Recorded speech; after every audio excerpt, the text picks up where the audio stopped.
para poder dar paso. Espero, Alfredo, que estés allí. Te voy a introducir, Alfredo, nuevamente con Liliana Bodoc. No lo puedo dejar. Lo primero que deberíamos enseñarle a un niño es a honrar orgullosamente a su lengua materna. Nuestras lenguas maternas son nuestros linajes lingüísticos, la lengua hogareña, la lengua que se cocinó en las ollas de nuestra cocina, porque cada casa, cada barrio, cada madre es un dialecto. Respetar la voz que el niño trae y enseñarle a que la ame es el primer paso para luego acrecentarla, desplegarla, hacerla lucir. No es mancillando la palabra que lo hizo crecer como vamos a unirlo al caudal del lenguaje. Es, en cambio, celebrando ese puñadito de conceptos que trae en el fondo del bolsillo, como podemos otorgarle voz y que su voz sea un camino. La conferencia creo que viene al pie, vos dirás después, Alfredo, de la temática de la conferencia de Alfredo Jerusalinsky. La clínica actual en la temprana infancia parte de una pregunta crucial: ¿quién o qué comanda el desarrollo? ¿La epigenética? ¿La maduración neurológica? ¿La relación con la familia? ¿O el lenguaje digital? Alfredo Jerusalinsky, doctor Alfredo Jerusalinsky, psicoanalista, psicólogo, analista miembro de la Asociación Lacaniana Internacional, especialista y maestro en psicología clínica, doctor en psicología de educación y desarrollo humano de la Universidad de San Pablo, docente de la Universidad de Buenos Aires, de la Universidad de Quito, Ecuador y de México. Fue formador del equipo de detección temprana del Instituto de Prevención y Desnutrición Infantil del estado de Ceará, Brasil. Fundador y presidente honorario de FEPI, Centro Doctora Lidia Coriat. Miembro del Instituto Travesías de la Infancia del Centro Doctora Lidia Coriat de San Pablo. Autor de una vasta edición de libros y artículos científicos y de difusión. Investigador, entre otros, en la construcción de instrumentos de detección precoz de riesgo para el desarrollo infantil, IRDI y AP3. Actualmente, asesorando la construcción de una investigación sobre marcadores de vulnerabilidad en infancia, adolescencia, en diferentes culturas, de la Pontificia Universidad Católica de Quito, Ecuador. Te damos la palabra, Alfredo. No te pases. Bueno, comencemos por el final. Digo, el final de esta mesa tan importante que acaba de ocurrir y que, claro, ha modificado un poco el título de mi conferencia, porque cuando uno escucha problemáticas, la enunciación de problemáticas cruciales, no puede dejar de atender lo que esa enunciación implica. Entonces voy a decir que me llama poderosamente la atención, debe llamarnos a todos seguramente, una buena parte de nosotros que trabajamos con niños, esa transformación que se ha dado en cuanto a la preocupación de poner en acto alguna forma de método de enseñar. Pertenezco a la generación que se vio fuertemente impactada por la obra piagetiana, que ha sido mencionada durante el transcurso de esta reunión varias veces, con toda justicia, porque ha transformado una buena parte de la actitud docente. Me refiero a la actitud docente en todas sus expresiones, desde los jardines de infancia, desde los maternales, hasta la enseñanza media, y en algunos casos modificado también la enseñanza a nivel universitario, por ejemplo, los métodos de transmisión y de enseñanza de las matemáticas. Bueno, no me voy a detener en esto, pero puedo mencionarlo porque he participado en investigaciones respecto a eso justamente. Por ejemplo, ahora, el impacto que tuvo la posición piagetiana en el campo de la construcción del sujeto cognitivo y los efectos que eso tuvo en la enseñanza, particularmente en la enseñanza primaria, trasladaran la preocupación que había por la repetición de lo idéntico y lo más idéntico al objeto posible, o sea, unificar perceptum y percipiens, o sea, el objeto percibido con el sujeto percipiente, era la forma clásica de enseñar, y Piaget la trasladó al campo del aprender mediante la contradicción. O sea, la contradicción que desequilibra el enunciado y entonces coloca al sujeto frente al problema de cómo restablecer el equilibrio. Sin embargo, hoy esa preocupación por el aprender mediante la colocación de la contradicción ha cedido su lugar a la producción de signos que tengan una relación biunívoca con el sentido, o sea, la eliminación de la duda. No es que no haya preguntas, pero las preguntas son dirigidas, y esto en el campo de la enseñanza actual es a nivel mundial. La preocupación no es confrontar al niño o al joven con la contradicción, sino ofrecerle el modelo terminado de diría Lacan, ¿no?, de la unificación entre significante y significado.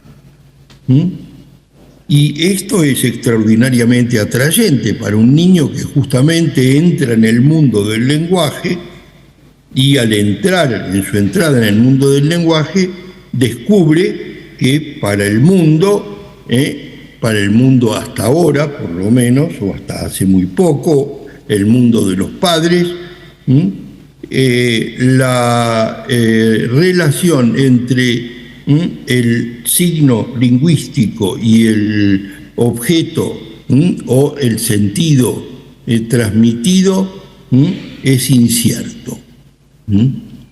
Y él, claro, cuando se enfrenta con un artefacto donde la respuesta a la pregunta sobre el significado de tal signo lingüístico es absolutamente o enormemente más próxima a la biunivocidad de sentido, o sea, la unión de el significante con el significado.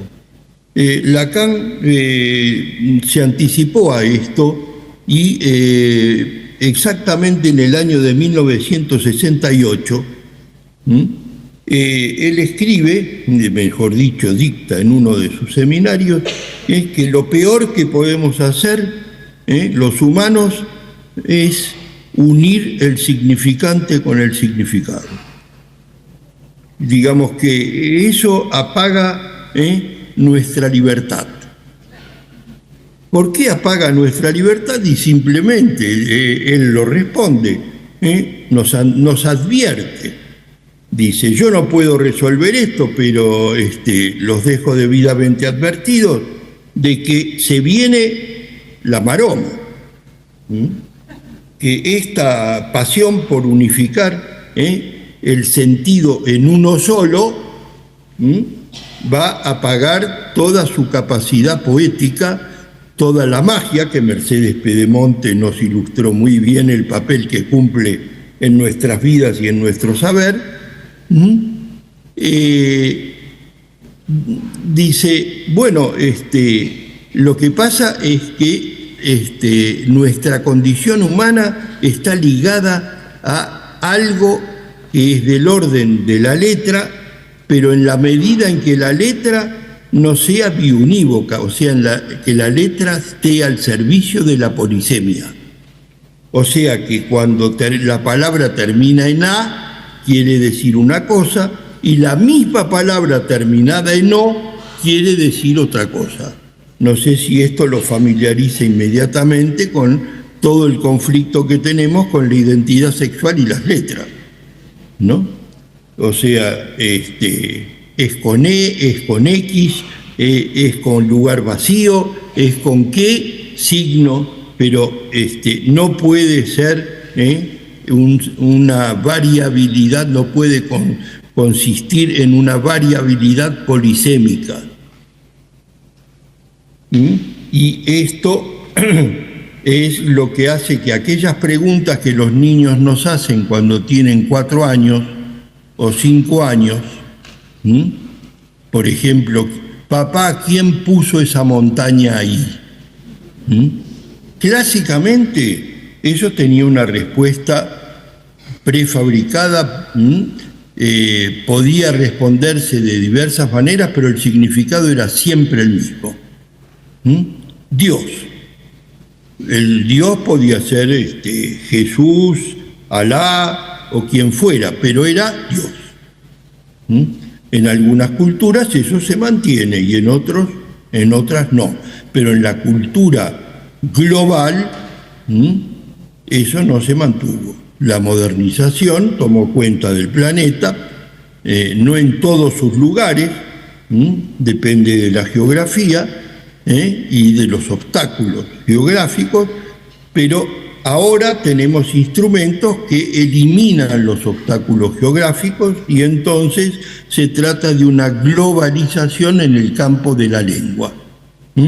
Se evocaba recién, ¿no?, la cuestión de la lengua materna. La lengua materna mayoritaria hoy es el inglés. En realidad, los chinos, la lengua china ha sido desplazada. Pero hay una lengua que es mucho más extensa en su comprensión y en su abarcación, abarca, digamos, una cantidad de población muchísimo mayor que el inglés, que es la lengua digital. La lengua digital hoy es hablada por el 90% de la población global. El inglés no llega ni a la tercera parte de esa extensión. A pesar de que en los últimos 10 años, solamente 10 años, lean la revista Etholog, que es la mayor revista sobre lingüística y que trata de estas cuestiones, justamente, sobre las que los que tratamos con niños, sea en el campo de la educación o de la salud, desde el ángulo que quieran, tenemos la obligación de estudiar y saber. Porque el problema central de un niño es cómo entrar en el campo del lenguaje. No del lenguaje hablado o sonoro o verbal, en un lenguaje. Y nosotros, si somos terapeutas, tenemos que saber, sea en el campo de la neurología, de la epigenética, en el campo de la transmisión del saber a través de la memoria genética, sea a través de la relación con el otro, sea a través de la relación con el discurso, con la escuela o con lo que sea, pero es el problema central de eso que llamamos desarrollo. Cómo entrar en el campo del lenguaje, porque nuestra realidad, la realidad de los humanos, está compuesta por el modo de intersección de cada uno, que es singular, con el discurso. el discurso social, que es colectivo. Y ese colectivo va a depender de qué gramática es la que gobierna. Y hoy en día entramos en un gobierno global que se llama lenguaje digital y cuya consecuencia inmediata es la revolución virtual. O sea, esto de lo cual se hablaba hace unos minutitos, que es qué es lo prevalente en el campo sensorial, ¿no es cierto? Si es la luminosidad de la pantalla o es la seducción de la letra o de la música. O sea, ¿cuál imaginario nos tornamos deudores? Y el niño aprende rápido. ¿Dónde está el dulce de leche? En la heladera. ¿Dónde está lo sensorial a lo cual yo soy, mi cuerpo es sensible? Él sabe si es la luz o no es la luz. Los nenes chiquititos de 2 años recién están entrando en el 3er año de vida y nos dicen: papá, no apagues la luz. ¿Cuál es el monstruo que hay en la oscuridad? ¿Quién lo ha construido? Es evidente que se trata de un saber imaginario. Porque abajo de la cama no hay ningún monstruo. Pero depende. Porque a veces los monstruos imaginarios que hay abajo de la cama matan también. Esto requeriría otra digresión en la que no voy a entrar, que es la cuestión de la agresividad, pero sabemos que el mundo actual se ha agresivizado, justamente porque le ha dado vida imaginaria a muchos fantasmas agresivos. No fin de cuentas, los juegos de Internet más populares son los violentos, porque crean la posibilidad imaginaria de que el sujeto domine la amenaza. Quiere decir, son formaciones paranoicas colectivas, que después tienen sus efectos, claro, la paranoia, si es colectiva, tiene sus efectos en las elecciones políticas. Digo de paso. Porque el modo en el que el niño entra en el campo del lenguaje determina, claro, la posición de eso que Lacan muy sabiamente en el año de 1964 denominó la subversión del sujeto. Que no es una subversión por rabioso, por patear las puertas, me refiero a esa no obediencia inmediata antes de ejercer el espíritu crítico y el discurso crítico, esa subordinación inmediata a las órdenes del otro. Eso se llama tiranía. O sea que, claro, digamos, ir de la mano de alguien que lo sabe todo e impide cualquier duda, que cualquier duda haga su mella, puede ser tranquilizador para muchos. Una tranquilización totalmente boba, porque es una tranquilización que nos deja en manos de un otro que solo dimensiona su goce, como si él fuese la fuente principal de la verdad.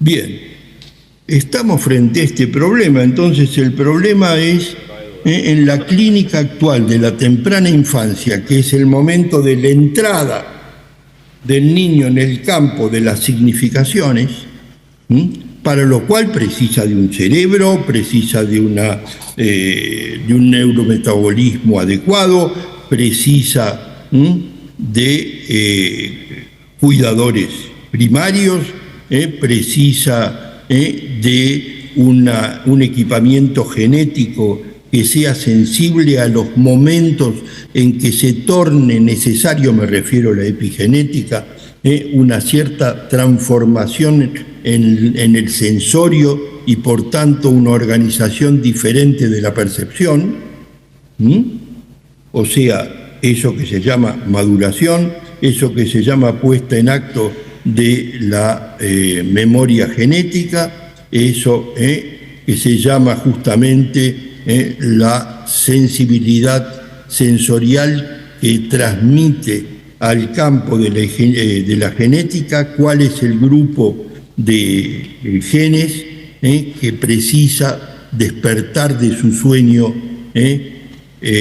filogenético y pasar a cumplir su papel ontogénico. Bien, ahora, ¿qué es lo que ha ocurrido en este proceso de transformación que se ha instalado en la civilización en cuanto a los instrumentos que se ofrecen a los padres y al niño y las demandas que lo colectivo impone en el campo de la relación entre el padre y los hijos y la familia y sus retoños? ¿Qué es lo que se ha venido transformando? Bueno, vamos a hacer un cierto registro. El aumento del conocimiento en el campo de la genética, de la epigenética, de la neurología, de la neuropsicología en los últimos 120 años, ¿no?, de los modos de transformación, los modos de almacenamiento, los modos de combinación, las reglas de continuidad y discontinuidad que han reordenado nuestros lenguajes en los últimos 120 años han sido el objeto de la atención constante del psicoanálisis, por ejemplo, de la lingüística también, por ejemplo, incluso de los estudios específicos de los lingüistas y de los terapeutas del campo del lenguaje y de los epistemólogos en el campo de las ciencias. O sea, no ha faltado preocupación por estas cuestiones, pero se han preocupado no para desmontar y comprender entonces cuáles son las reglas de tejido, de entrelazamiento de estas diferentes formas de saber acerca de las relaciones del humano con la realidad, mediada esta comprensión por un lenguaje, siempre, porque es ahí, en algún lenguaje, en un modo de lenguaje que nosotros almacenamos nuestro saber. Por algo que voy a citar nuevamente a Lacan. Él dice, nos tornamos seres parlantes porque algo le ocurrió a nuestra sexualidad. Dice, no sabemos de qué se trata, pero le ocurrió. Y le dejo a ustedes que se ocupen de averiguarlo, textual. Así que, por eso yo, entre otros, también me empeño en averiguarlo. Y claro, el mejor modo de averiguarlo es prestando atención a cómo los niños pasan de ese infans, o sea, de ese ser retoño que no habla, a alguien que hace del lenguaje su relación con el mundo y la establece. Bueno, entonces hay contribuciones de la antropología, por ejemplo, cómo en cada cultura se representan y se colocan en escalas de valor los signos, no los objetos, sino los signos que representan los eventos de la vida, de la naturaleza, de la relación con el mundo y entre sí. Entonces, bien, la modernidad ha otorgado gran valor entonces al campo del lenguaje, tanto que los objetos se han sustituido por un significante que se llama pesos, dinero, se llama dólar. Tanto que hoy abrimos el Google, vemos la cotización del dólar de hoy y ya sabemos cuánto cuesta la docena de huevos en Afganistán. Vean ustedes. Y claro, es decir, los afganes, que es la moneda de Afganistán, no tienen forma de huevo. Es impresionante. O sea, ¿cómo compro una docena de huevos con algo que no tiene nada que ver con los huevos? Y los nenes aprenden fácil eso. Pero tiene que haber alguien que soporte estas transformaciones. En general es la mamá, ¿no? Y el papá, que cuida de la gramática, digámoslo para simplificarlo, ¿no? O sea, bueno, pero esto tiene acento, esto no tiene acento. Lo digo en primera persona, porque, por ejemplo, si a mi apellido, en lugar de Jerusalinski con Y, lo escriben con I latina, a mí me molesta. ¿Por qué? Y porque yo soy ucraniano, no soy polaco. Y porque los polacos me gustan, también no se crean que es por ninguna fobia a los polacos, pero mi filiación es ucraniana. ¿Qué le vamos a hacer? No la elegí, ¿no? Me pusieron. Y me pusieron ese nombre del padre, que es con Y. Vean ustedes. Siendo que con los griegos lo único que tengo que ver es que estoy bastante de acuerdo con Sócrates. Solo sé que no sé nada. Bueno. Entonces, digamos, ¿no? En esta... no aplaudan la parte en que yo digo que yo sé que no sé nada, porque entonces se la van a tomar en serio y no me van a dar más bola, ¿no? Bueno, acá está, ¿no? Cuando se habla de verdad y cuando no se habla de verdad en el contexto. Entonces, forma parte del saber humano actual que el desarrollo de un niño no depende solamente de su dotación física, sino también de las experiencias que le sean ofrecidas. Ese desarrollo consiste en una compleja travesía que se inicia en la reducida extensión del círculo familiar para luego desplegarse en el vasto tejido del discurso social. Respecto a esto, debo de contarles que hace 3 meses estuve en un congreso donde participaron algunos psicoanalistas chinos. Sí, profesores de la Universidad de Pekín. Formados como psicoanalistas muy competentes, debo decir, ¿no? Todos ellos lacanianos. Bueno, si eran chinos solo podían ser lacanianos, ¿no? Bien. Me contaba uno de estos que finalmente nos tornamos medio amigos, de estos amigos, que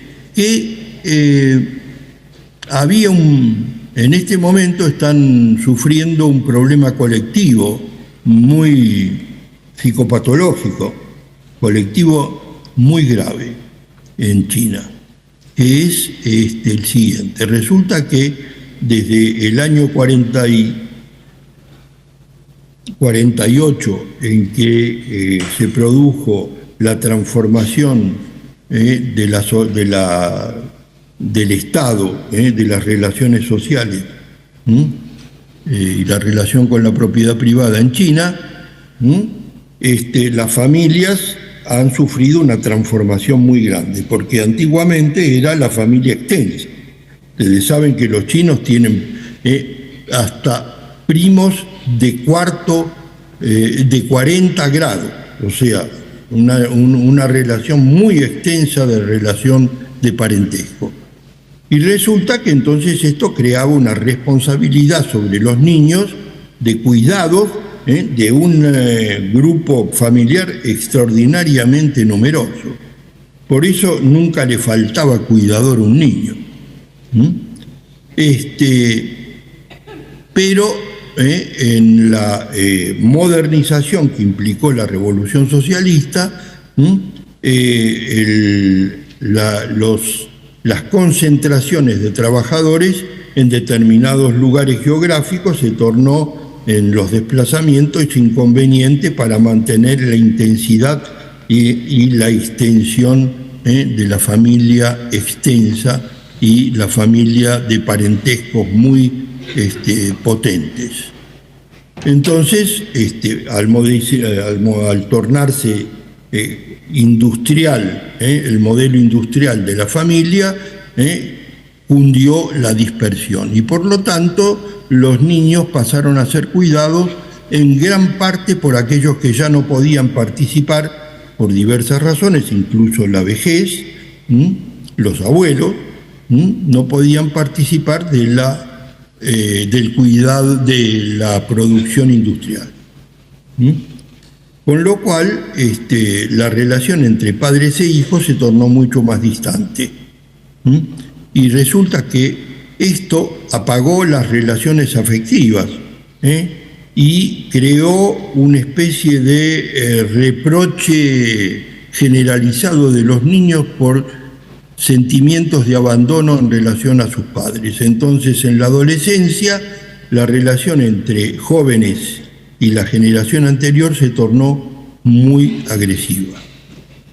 Y con algunas formaciones colectivas también en el campo de la depresión, con suicidios en una proporción preocupante. Vean ustedes, ¿no?, cómo las transformaciones del discurso permiten y provocan, causan, forman parte fundamental de la etiología en la transformación de las manifestaciones de lazos afectivos. Y entonces yo le decía, bueno, pero ustedes interpretan eso desde el punto de vista del Edipo. Dice, no, Edipo es griego y el oráculo de Delfos no hay en China. Pero, sin embargo, sí hay posibilidad de tomar los conceptos fundamentales de en qué consiste un lazo social, y que el lazo social existe en función de lo que se valoriza de la significación de ese lazo. Y entonces, ¿qué significa? Significa abandono, significa cuidado, significa odio, significa resentimiento, en fin, y que todo eso está en el campo del lenguaje. Quedan 5 minutos, Alfredo. Quedan 5 minutos. La letra A en chino existe. ¿Me escuchó? La letra B en chino existe. Bien. Quedan 5 minutos, Alfred. ¿Nada más? Nada más. Bueno, está bien. Supongo que en algún momento vamos a volver a encontrarnos, ¿no? Sí. Bien. Pero debo decirles por lo menos lo siguiente.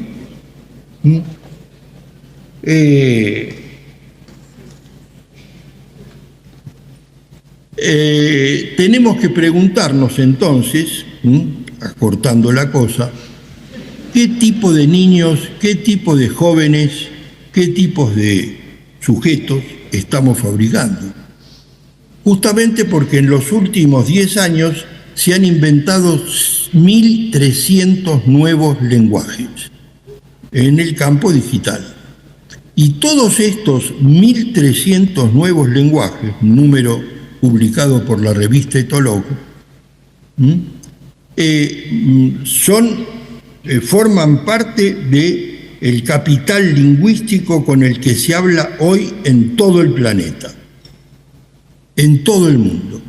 Y tienen en común esos 1.300 lo siguiente: cuanto menos polisémico sea, o sea, cuanto menos poético sea, cuanto menos metafórico sea el lenguaje, es más económica su producción y es más económica su transmisión. Es más veloz, se puede transmitir con mayor precisión a mayor distancia, requiere menos lugar de chips y de combinaciones de signos en el campo eléctrico, menos gasto eléctrico, en fin, son mucho más económicos cuanto más ligado está el signo, el signo de la instancia, de la letra, de la pantalla o de la tecnología eléctrica. Cuanto menor dispersión hay, más economía hay, en tiempo, en precisión, no hay dudas. O sea, un lenguaje que no tiene dispersión de interrogación acerca de los significados es el ideal. Y eso es lo que nos venden. Eso se llama colonización del inconsciente, porque esa es la forma en que se almacena la memoria del saber humano hoy. Y así se la transmitimos a nuestros hijos. Por eso, niños del tercer año de vida ya saben que es más económico y funcionan de acuerdo con el principio del discurso social. Entonces, y nosotros también, porque ayer una nieta mía que tiene 10 años me dice, abuelo, pará de hablar con el celular, es que estoy trabajando. ¡Qué horror! O sea, no puedo escapar. Y me dice, bueno, si estás trabajando, pero a mí me gusta cuando hablamos. Todavía mi nieta está a salvo. Pero si continúo así, esclavo de mi trabajo vía digital, entraremos en una relación virtual, así como la que tengo yo con ustedes.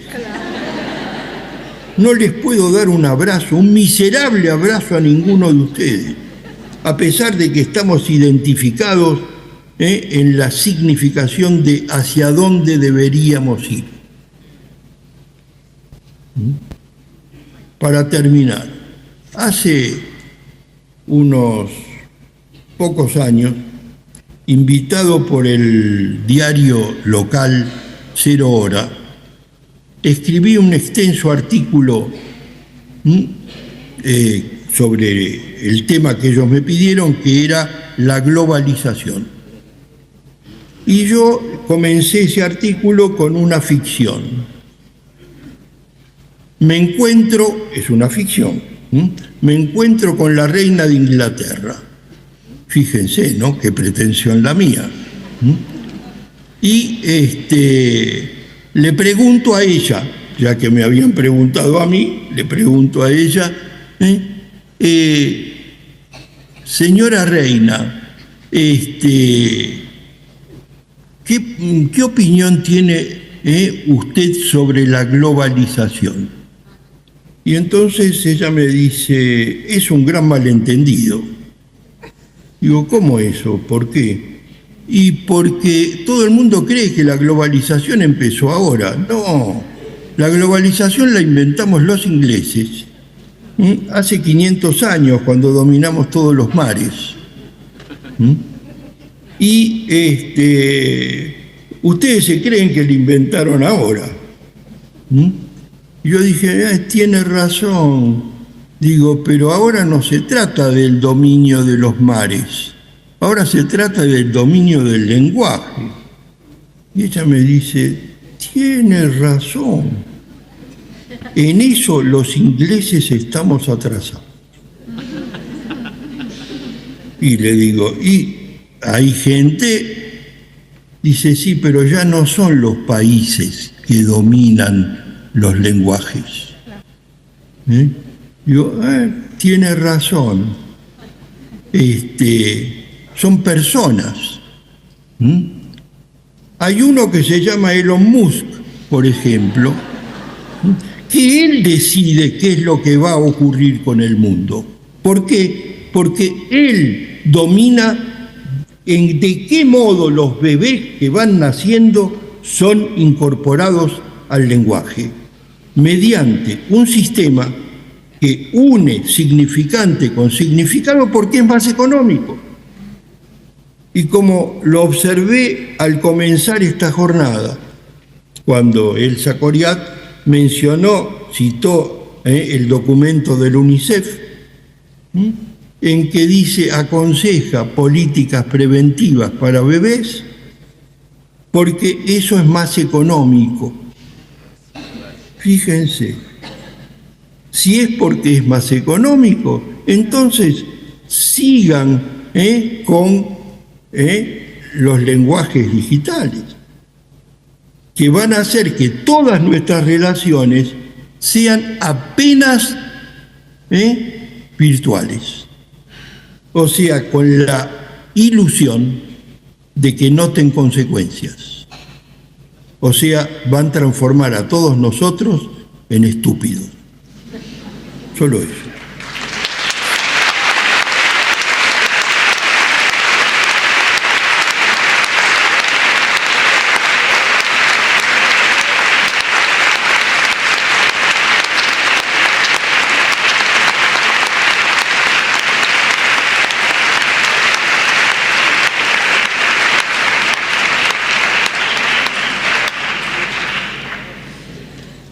Mil gracias, Alfredo. Gracias. Muchísimas gracias por esta conferencia central. Muchísimo para decir, pero bueno, nos quedamos ahí reverberando con todo lo que nos trajiste. Muchísimas gracias. Bueno, te perdiste el bife de chorizo, dicen por acá. No sé, yo no me meto. Por venir virtual. Yo me perdí el abrazo, me gusta más. Bueno. Cada uno es cada uno. Cada uno es cada uno. Tal cual.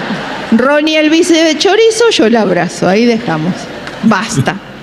Bueno, hablando de bife de chorizo, llegó la hora del almuerzo.